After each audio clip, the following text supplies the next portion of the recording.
नमस्कार, मैं पूजा। फटाफट 30 खबरों में आपका स्वागत है। चले जानते हैं देश प्रदेश की प्रमुख खबरें।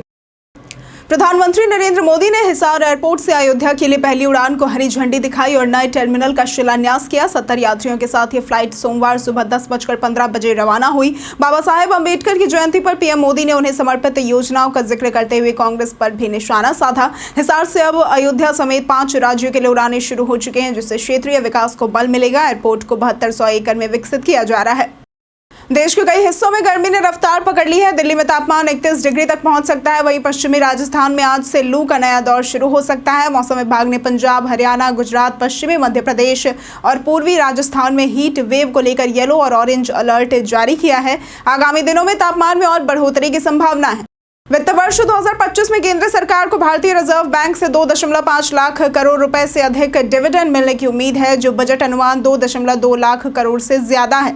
इससे राजकोषीय घाटा कम करने और बैंकिंग सिस्टम में नकदी बढ़ाने में मदद मिलेगी। आरबीआई की कमाई डॉलर बिक्री, ब्याज और विदेशी निवेश से होती है। पिछले वर्ष सरकार को 2.11 लाख करोड़ रुपए मिले थे।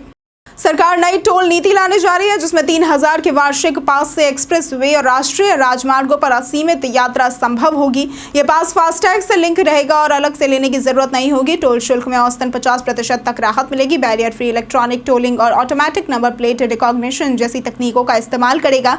नई नीति की शुरुआत दिल्ली जयपुर हाईवे से संभव है। डोनाल्ड ट्रंप के टैरिफ बढ़ाने से कंपनियों, खासकर एप्पल को चीन से मैन्युफैक्चरिंग हटाकर अमेरिका लाने में मुश्किलें आ रही हैं। ट्रंप का उद्देश्य अमेरिकी मैन्युफैक्चरिंग को बढ़ावा देना है, जबकि एप्पल ने भारत और वियतनाम में सप्लाई चेन को स्थानांतरित किया है। हालांकि अमेरिका में आईफोन बनाना अभी भी कठिन है, जैसे कि स्टीव जॉब्स ने 2011 में कहा था। विनेश फोगाट को पेरिस ओलंपिक में फाइनल से पहले डिस्क्वालीफाई होने के बावजूद हरियाणा सरकार द्वारा इनाम दिया गया था, जिसमें सरकारी प्लॉट, 4 करोड़ रुपए और नौकरी का विकल्प था। विनेश ने 4 करोड़ रुपए चुने, जिस पर उन्हें ट्रोल किया गया। विनेश ने अपनी सोशल मीडिया पोस्ट में बताया कि उन्होंने हमेशा अपने उसूलों का पालन किया और अपने आत्मसम्मान पर गर्व किया है।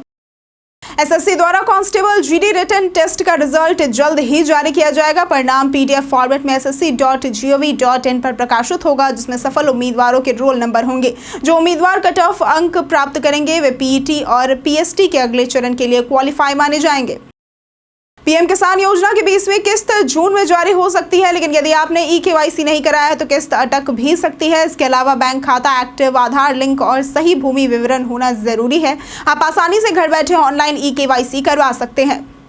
आईपीएल 2025 में मुंबई इंडियंस के खिलाफ शानदार 89 रन बनाने वाले करुण नायर ने कहा कि उनकी पारी के बावजूद दिल्ली को हार का सामना करना पड़ा। उन्होंने अपनी वापसी को सकारात्मक माना, लेकिन टीम की हार पर दुख व्यक्त किया।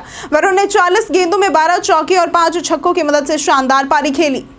सलमान खान को एक बार फिर जान से मारने की धमकी मिली है, जो मुंबई ट्रैफिक पुलिस के व्हाट्सएप नंबर पर भेजी गई थी। धमकी में कहा गया था कि सलमान को घर में घुसकर मारा जाएगा और उनकी कार को बम से उड़ा दिया जाएगा।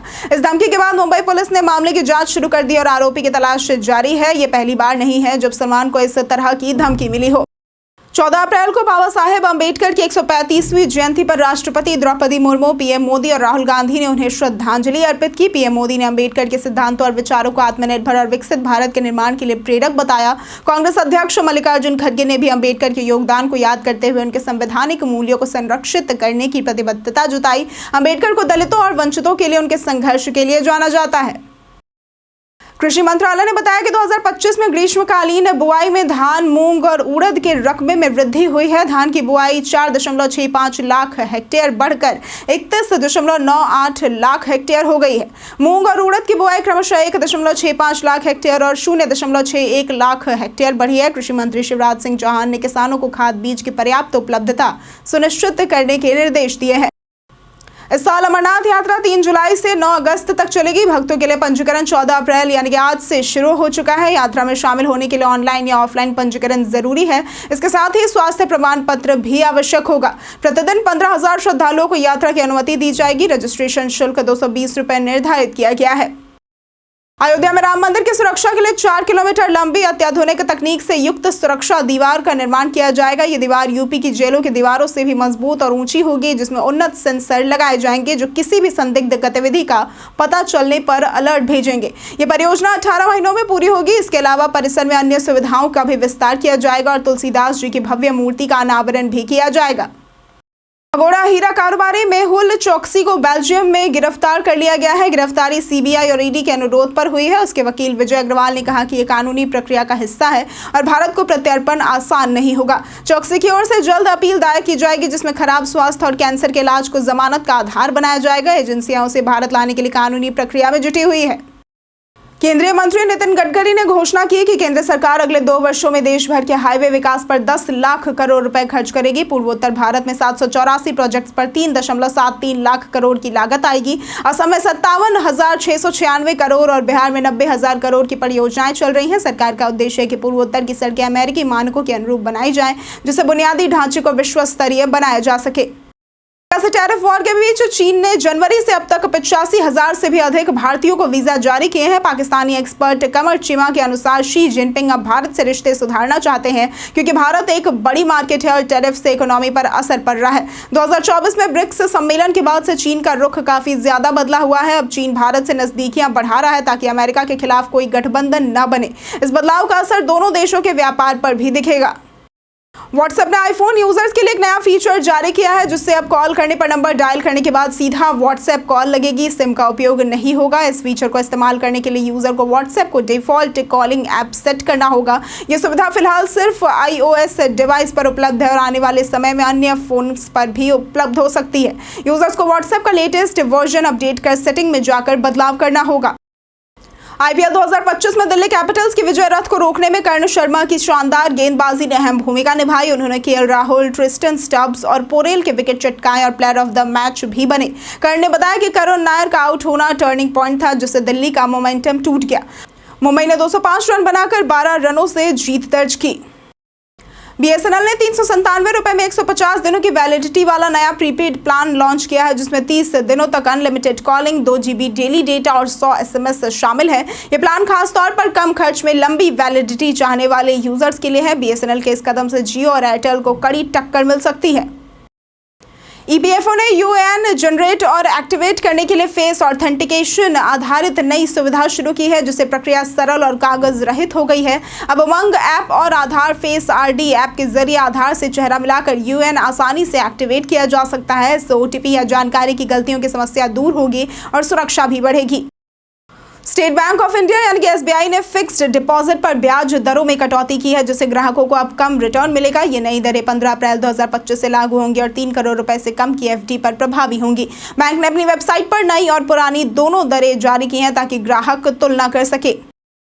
डिजिटल पेमेंट में तेजी से वृद्धि के बावजूद यूपीआई सेवा में लगातार समस्याएं आ रही हैं। पिछले 5 साल में 17 बार यूपीआई ठप हुआ है, जिसमें मार्च 2025 तक लगभग 1000 मिनट तक लेन देन बंद रहा है।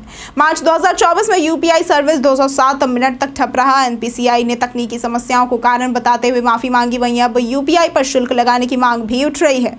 भारत के सी फूड एक्सपोर्टर्स अमेरिका को 35,000 से 40,000 टन झींगा भेजने की तैयारी में है। अमेरिकी राष्ट्रपति ट्रंप द्वारा लगाए गए 26% टैरिफ को 90 दिन के लिए रोक दिया गया है। इससे एक्सपोर्टर्स को बड़ी राहत मिली है और अब लगभग 2000 कंटेनरों की शिपमेंट शुरू होगी। अमेरिका भारत के झींगा एक्सपोर्ट का सबसे बड़ा बाजार बना हुआ है।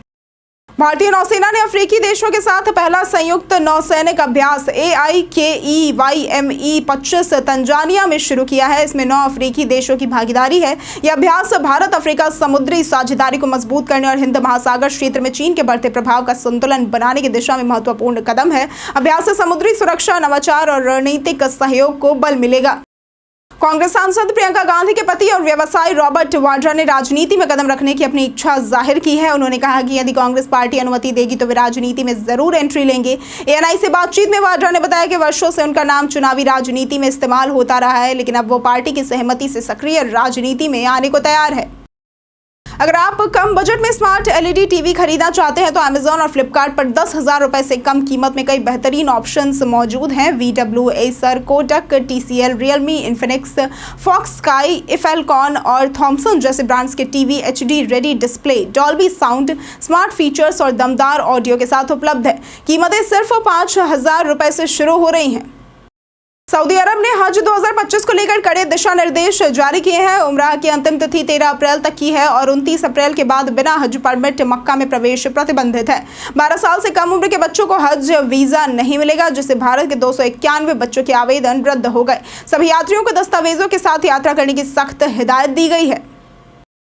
इंडिगो एयरलाइंस ने यात्रियों की सुविधा के लिए बड़ा बदलाव किया है। 15 अप्रैल 2025 से उसकी सभी उड़ानें दिल्ली एयरपोर्ट के टर्मिनल 1 और टर्मिनल 3 से संचालित होगी। टर्मिनल 2 से अब कोई फ्लाइट नहीं चलेगी। यात्रियों को सफर से पहले अपनी टर्मिनल की जानकारी जांचने की सलाह दी गई है ताकि असुविधा से बचा जा सके।